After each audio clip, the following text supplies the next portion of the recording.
नमस्कार, मैं हूं पुनीत पाठक और आप देख रहे हैं मध्य प्रदेश की बात। बहुत स्वागत है आप सबका। मध्य प्रदेश में 28 सीटों पर उपचुनाव के बीच में उज्जैन में जहरीली शराब से एक के बाद एक मजदूरों की मौत का एक क्रम दिखा, सिलसिला शुरू हुआ और अब यह मुद्दा सियासी गलियारे में जमकर गूंज रहा है। कांग्रेस ने मुद्दे को लपकते हुए सरकार को घेरा और सीधे सीधे प्रदेश में माफिया राज की वापसी का आरोप लगाया। तो मुख्यमंत्री शिवराज सिंह चौहान ने हाई लेवल कमेटी का गठन कर दोषियों पर कड़ी कार्रवाई का दावा किया। लेकिन उज्जैन की घटना के बहाने कांग्रेस और बीजेपी में एक बार फिर प्रदेश में माफिया राज एक मुद्दा बन चुका है, बहस के केंद्र में आ चुका है।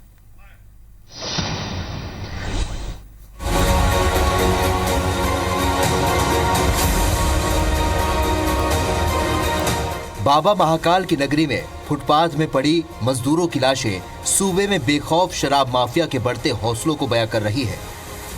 जहरीली शराब ने ऐसा तांडव किया कि एक दो नहीं बल्कि 14 मजदूर काल के गाल में समा गए। 14 अक्टूबर की सुबह उज्जैन के खारा कुआं थाना इलाके में शुरू हुआ मजदूरों की लाश मिलने का सिलसिला लगातार जारी है। पूरे प्रदेश को हिला देने वाली घटना सामने आने के बाद सरकार हरकत में आई और मुख्यमंत्री शिवराज सिंह चौहान ने मामले की जांच के लिए उच्च स्तरीय कमेटी का गठन किया। साथ ही साफ कर दिया कि दोषियों को बख्शा नहीं जाएगा। मैंने घटना की उच्च स्तरीय जांच के आदेश दिए हैं। उस थाना क्षेत्र में जहाँ ये घटना हुई है, प्रभारी और बाकी सबको सस्पेंड कर दिया गया है। अपराधी कोई भी हो, छोड़ा नहीं जाएगा। और अगर किसी से लापरवाही हुई हो, जिनकी जिम्मेदारी ऐसी गतिविधियों पर नजर रखने की थी, उनको भी नहीं छोड़ेंगे, सख्त कार्रवाई करेंगे। अपराधियों के लिए मध्य प्रदेश में कोई स्थान नहीं है। ऐसी सजा देंगे कि कांप जाएंगे लोग। मामले में खारा कुआं थाने के टीआई समेत 5 पुलिस कर्मियों को सस्पेंड कर दिया गया है। वहीं एसआईटी की टीम भी उज्जैन पहुंच चुकी है। जैसे जैसे जांच आगे बढ़ रही है, कई चौंकाने वाले खुलासे हो रहे हैं। जिंजर नाम की जहरीली शराब को बनाने का गोरख धंधा नगर निगम के 3 कर्मचारी कर रहे थे, जो कि बाजार से स्प्रिट खरीदकर केमिकल युक्त सस्ती शराब बनाते थे और मजदूरों को बेचते थे। उज्जैन शराब कांड को लेकर सूबे की सियासत भी गर्मा गई है। पूर्व सीएम कमलनाथ ने सिलसिलेवार ट्वीट के जरिए शिवराज सरकार पर निशाना साधा। उन्होंने कहा कि प्रदेश में शिवराज सरकार आते ही शराब माफिया, अपहरण माफिया, अपराध माफिया, भू माफिया, ड्रग माफिया, सारे तरह के माफिया फिर सक्रिय हो गए हैं। पूर्व मुख्यमंत्री ने यह भी आरोप लगाया कि पूरी सरकार चुनाव अभियानों और कैंपेन में लगी हुई है। इधर कांग्रेस ने घटना की जांच के लिए 4 सदस्यीय जांच कमेटी बनाई है, जो पीड़ित परिवारों से मिलकर अपनी रिपोर्ट कमलनाथ को सौंपेगी। हालांकि बीजेपी इन आरोपों से इत्तेफाक नहीं रखती। से शिवराज सिंह चौहान की सरकार मध्य प्रदेश में वापस आई है।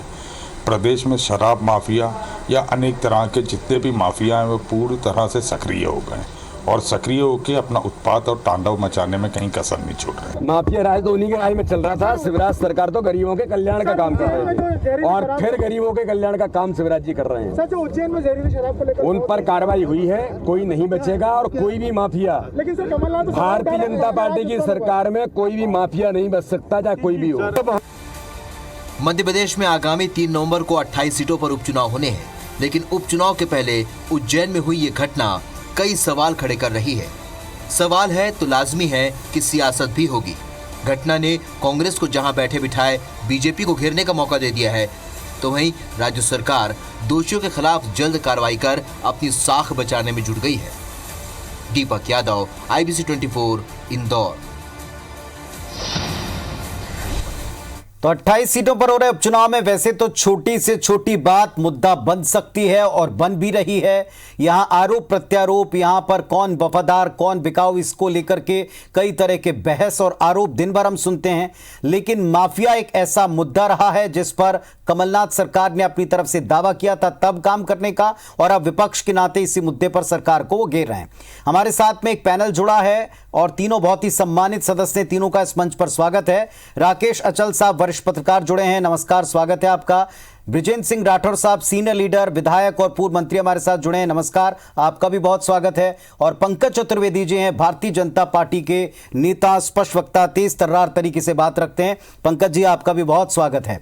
सबसे पहले पंकज जी, सवाल आप ही से है। सरकार आपकी है, माफिया राज लौट आया। जब से शिवराज लौटे, ये आरोप लगाया है कांग्रेस पार्टी ने, ये आरोप लगाया कि बीजेपी के राज में एक बार फिर वो माफिया लौट रहा है जो पिछली सरकार ने काबू किया था।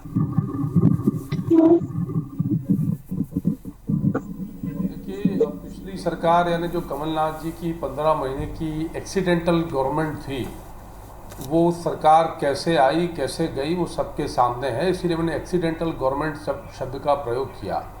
और उस सरकार में किस प्रकार किसका बोलबाला था ये हम सब जानते हैं और उस पर बहुत चर्चा मीडिया में और राजनीतिक मंचों पर हुई है।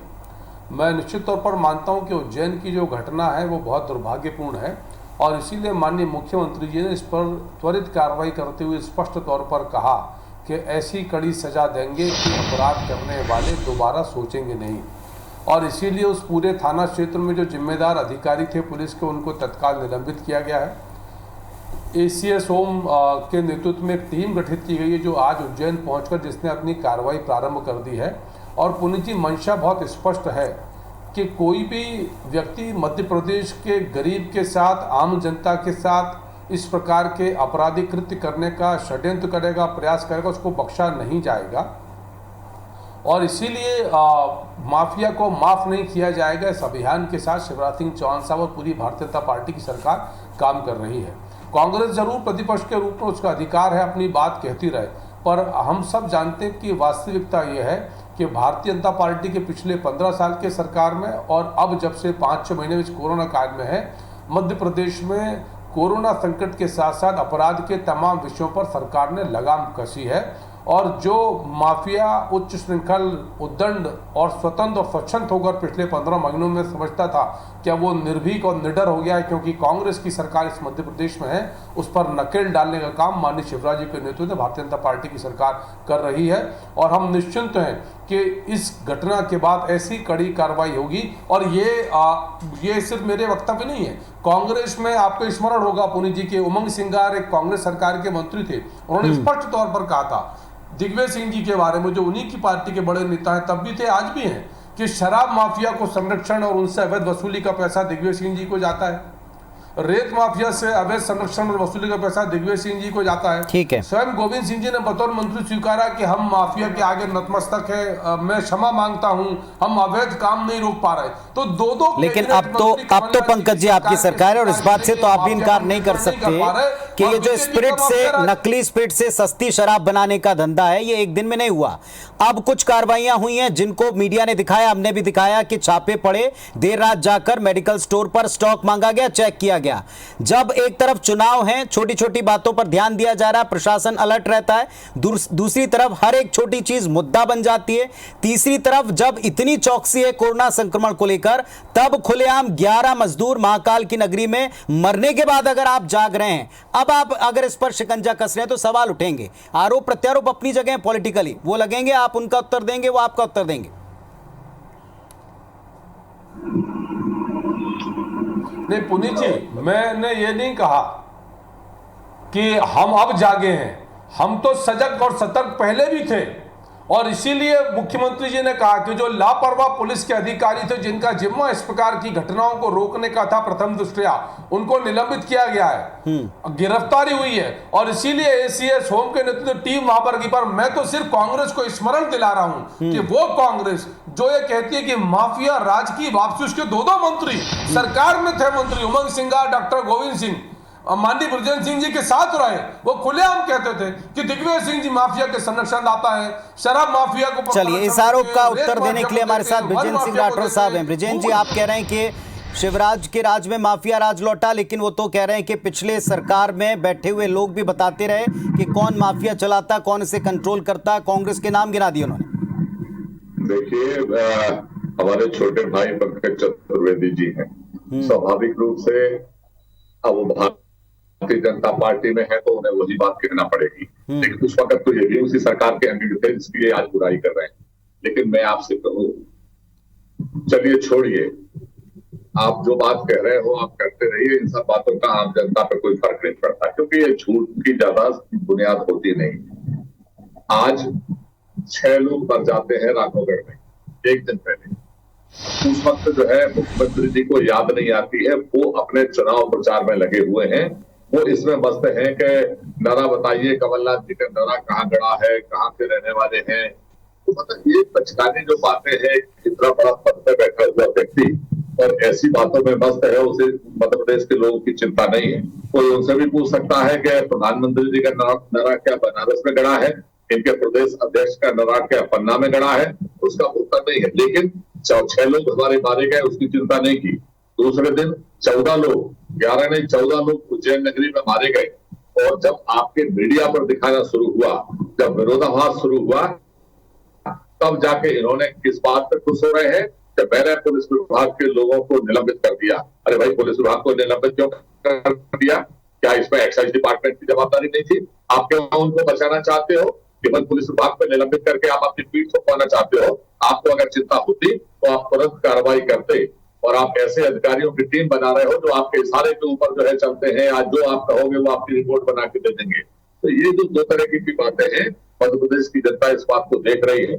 और कमलनाथ जी के राज में, कांग्रेस के राज में, मैं अपने मित्र को बताना चाहता हूँ, कुछ नहीं, न गोविंद सिंह, न कोई सिंगार। सबको पता है कि माफिया के खिलाफ शुद्ध के युद्ध कमलनाथ जी ने शुरू किया था। माफिया के खिलाफ कोई किसी को बख्शने का काम नहीं हुआ था, चाहे कोई किसी पार्टी से जुड़ा हो। उस माफिया, चाहे भू माफिया हो, चाहे मिलावट माफिया हो, चाहे शराब माफिया हो, चाहे खनन माफिया हो, सबके खिलाफ हम लोगों ने कार्रवाई की थी। और वही उसका परिणाम था कि 235 करोड़ रुपए 15 साल में भारतीय जनता पार्टी के समय में आय होती थी खनिज की, और हम लोग उसको 1200 करोड़ रुपए साल के ऊपर लेके आए थे। एक्साइज में जो आय होती थी उसको 20% बढ़ाने का काम एक साल के अंदर हम लोगों ने किया था, और दूसरे साल में फिर 25% उसको बढ़ाया था। इसका मतलब होता है कम से कम 4000 करोड़ रुपए हम लोगों ने बढ़ाया था। ये 15 वर्ष कहाँ लुटता था, ये समझने की बात है। तो ये जो माफिया था उसके खिलाफ कमलनाथ जी ने युद्ध छेड़ा।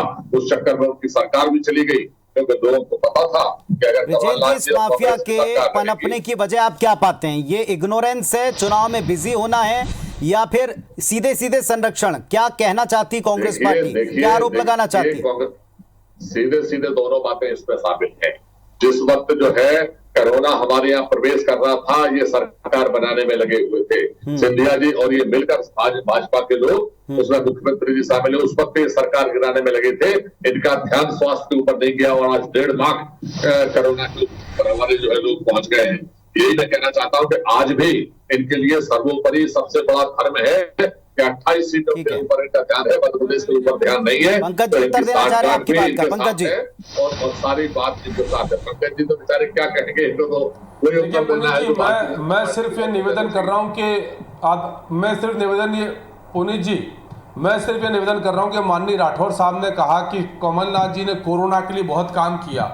हम सब जानते हैं कि कमलनाथ जी उस समय कोरोना की तैयारी में व्यस्त नहीं थे, वो सलमान खान और जैकलीन के साथ फोटो खिंचाने में व्यस्त थे।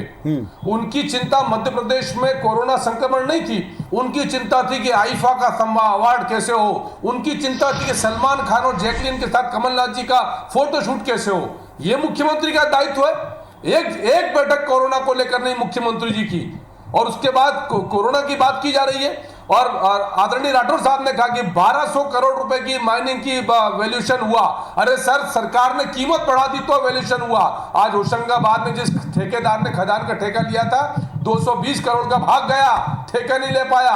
अशोकनगर का ठेका अधर में, मंडला का ठेका अधर में, और जिन ठेकेदारों ने माइनिंग का ठेका लिया आज भी वो रो रहे हैं कि इतना अधिक दम पर। हमारे पड़ोस में उत्तर प्रदेश में रेत सस्ती है, मध्य प्रदेश में दुगने भाव में रेट है। किसकी लापरवाही से?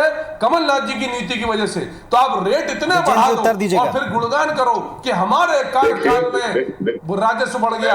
ऐसा नहीं है पुनीत जी, व्यवहारिक रूप से बहुत नुकसान हुआ मध्य प्रदेश। उत्तर ले लीजिए पंकज जी, उत्तर ले लीजिए।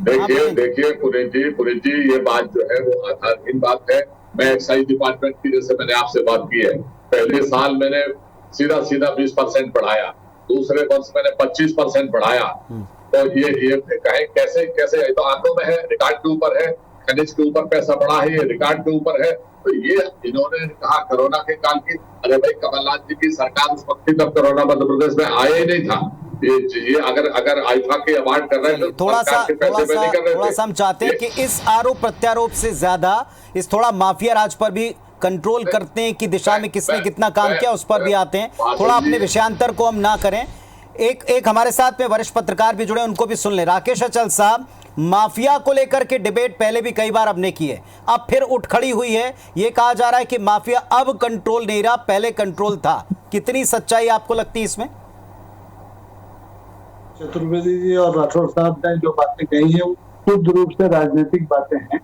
माफिया राज कोई रातों रात तो पैदा होता नहीं है। ठीक। माफिया राज पिछले 15 साल का जो भारतीय जनता पार्टी का शासन था उसमें भी था और 18 महीने की कांग्रेस सरकार में भी था। सवाल ये है कि किसने कितनी कार्रवाई की। तो 18 महीने में जो कार्रवाइयां हुई सबको दिखाई दी थी, लेकिन पिछले 7 महीने 8 महीने में भारतीय जनता पार्टी की सरकार अपनी उलझनों में है और इन उलझनों के रहते माफिया जो हर क्षेत्र का माफिया है, चाहे वो शराब का हो, चाहे वो रेत का हो, चाहे वो जंगल का हो, फिर से अपना सिर उठा रहा है। और उज्जैन में महाकाल की नगरी में ये जो हादसा हुआ है ये तो इतना दुर्भाग्यपूर्ण है और इसकी नैतिक जिम्मेदारी सरकार को दे देनी चाहिए। कोई दिक्कत नहीं है, सरकार ने वो नहीं किया है। काम करने वाले दूसरे लोग हैं, संरक्षण देने वाले दूसरे लोग हैं, लेकिन सरकार की नजर इन पर नहीं है, सरकार का नियंत्रण इन पर नहीं है। और मैं तो ग्वालियर में रहता हूँ, देखता हूँ कि हमारे पूरे अंचल में अवैध शराब के जरिए राजनीति भी पल रही है और एक समानांतर व्यवस्था भी कर रही है जो प्रशासन को, पुलिस को भी पालती है। तो इस पर अंकुश आसानी से नहीं लग सकता, क्योंकि माफिया ये नहीं देखता कि पुलिस की सरकार है।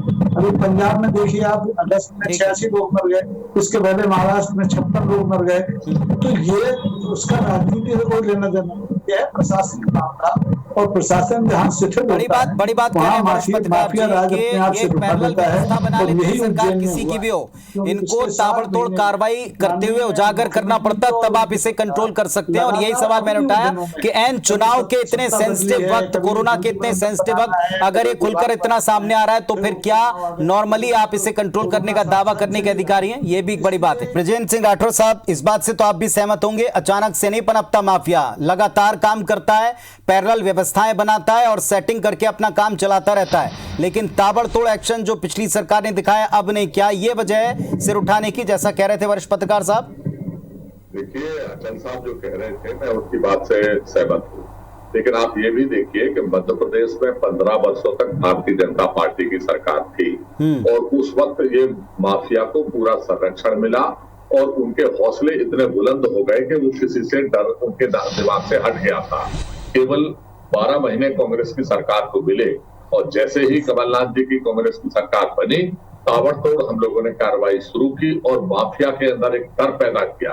और वो माफिया केवल शराबी माफिया नहीं था, अलग अलग फील्ड का, उसमें किसानों के खिलाफ भी जो उद्यान की विभाग है उसका भी माफिया है, जो खाद बीज वाला है उसका भी माफिया है।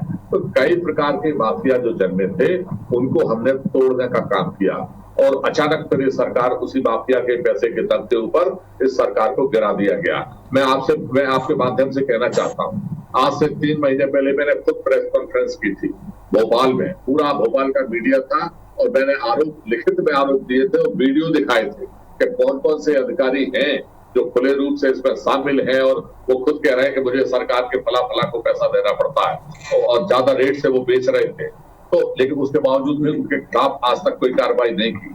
शिवराज सिंह जी वही है जो महिलाओं अपने बहनों के लिए लड़ाई लड़ते थे लेकिन और झूठ बोलते थे कि शराब की दुकानें महिलाओं के लिए खोली जा रही हैं, जबकि कोई निर्णय ऐसा नहीं था और उसके बावजूद भी इन्होंने महिलाओं की ड्यूटी लगाई। तो पंकज चतुर्वेदी जी, ताबड़तोड़ कार्रवाई की आवश्यकता पड़ती है, खौफ पैदा करना पड़ता है। माफिया किसी की भी सरकार हो अपने लिए जगह बनाने की कोशिश करते हैं क्योंकि उनके लिए वही कारोबार है।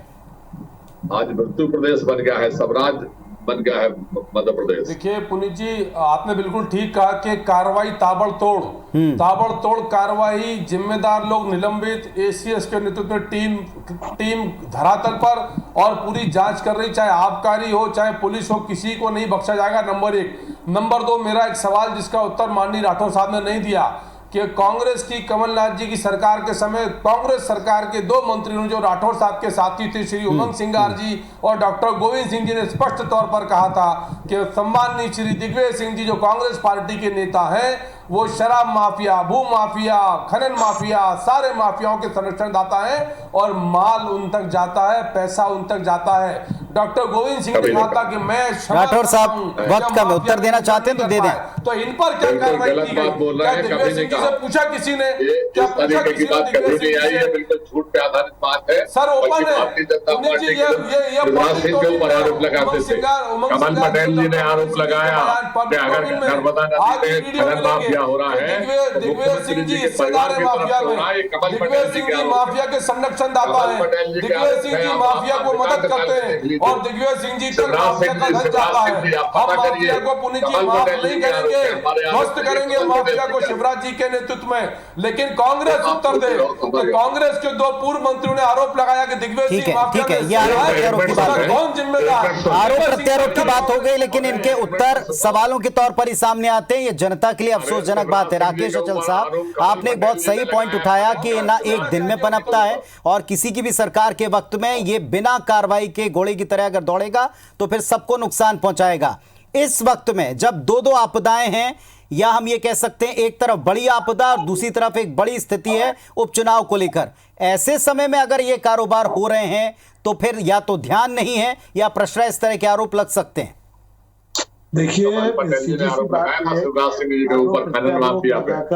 इस मामले को डाइल्यूट करने की कोशिश जो की जा रही है दोनों पक्षों की ओर से, ये ठीक नहीं है। प्रदेश में चुनाव है और सब जानते हैं, पूरी दुनिया हिंदुस्तान के चुनाव के बारे में जानती है कि चुनाव में शराब का कितना इस्तेमाल होता है। और ये शराब सिर्फ 1 नंबर की ही होगी, इसमें मिलावटी जहरीली शराब नहीं होगी, इसके कारण के कोई ले नहीं सकता।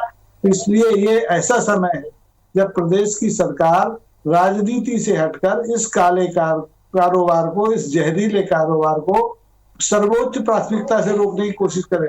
अभी आपने थाना का एक स्टाफ 5 लोगों को निलंबित कर दिया। निलंबन कोई सजा नहीं है। सब जानते हैं कि थाना अगर कोई चीज वसूलती है, जैसे आपने अभी चतुर्वेदी जी आरोप लगा रहे थे कि दिग्विजय सिंह तक जाता है, तो थाना अगर कुछ वसूलता है तो वो भी ऊपर तक जाता है। और इस ऊपर तक जाने के को जब तक आप नहीं रोकेंगे तो प्रदेश में ये माफिया राज पनपता जाएगा, निर्दोष लोग जहर पीकर मरते जाएंगे और ये बहुत ही बुरी स्थिति होने वाली है। चलिए, क्या ये माफिया राज खत्म करने की दिशा में वाकई ताबड़तोड़ एक्शन हो रहा है? क्या जो आरोप लगा रहे हैं उन्होंने जो कार्रवाइयां की थी और उन पर जो आरोप लगे, क्या उनका सही जवाब आ रहा है? ये जनता देख रही है। 28 सीटों पर उपचुनाव है, जनता के जवाब देने का वक्त है। दोनों पक्षों को जनता ध्यान से सुने और अपने आधार पर उत्तरों को तर्कों के आधार पर तोलकर आप ही फैसला करें। बहुत शुक्रिया आप सबका जुड़ने के लिए, बातचीत में आने के लिए। नमस्कार।